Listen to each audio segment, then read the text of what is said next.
never slow up, no I don't take shit. I got no love for the fakeness. If you wanna play tough and wanna hate this, I'll always show up. I don't ever slow up, no I don't take shit. I got no love for the fakeness. If you wanna play tough and wanna hate this, I'll always show up and make a statement. I don't ever slow up, no I don't take shit. I got no. ప్రముఖ నటి అమలా పాల్ తెలుగు ప్రేక్షకులకు సుపరిచితురాలే. 2009లో release అయిన మలయాళ చిత్రం నీల తామర సినిమాలోకి entry ఇచ్చింది ఈ beauty. ఆ తర్వాత తనదైన శైలిలో నటిస్తూ ప్రేక్షకుల్లో మంచి గుర్తింపు తెచ్చుకుంది.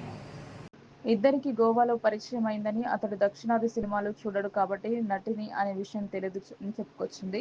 తాను కూడా ఆ విషయాన్ని తనకు చెప్పలేదని, తమ స్నేహం ప్రేమగా మారి కొన్నాళ్ల తర్వాత ప్రెగ్నెంట్ అయిన తర్వాత పెళ్లి చేసుకున్నామని స్పష్టం చేసింది. ఇక ప్రెగ్నెంట్ గా ఉన్నప్పుడు తన సినిమాలని ఒక్కొక్కటిగా జగత్కు చూపించాలని వివరించింది. తన సినిమాలు బాగా నచ్చాయని, అవార్డ్స్ తీసుకున్న వీడియోలు చూసి కూడా బాగా హ్యాపీగా ఫీల్ అయ్యారని తెలిపింది. ఇక మళ్ళీ సెకండ్ ఇన్నింగ్స్ స్టార్ట్ చేసిన ఈ ముద్దుగుమ్మ మళ్ళీ సినిమాలో ఫుల్ బిజీ అవ్వాలని ఆమె ఫ్యాన్స్ కోరుకుంటున్నారు.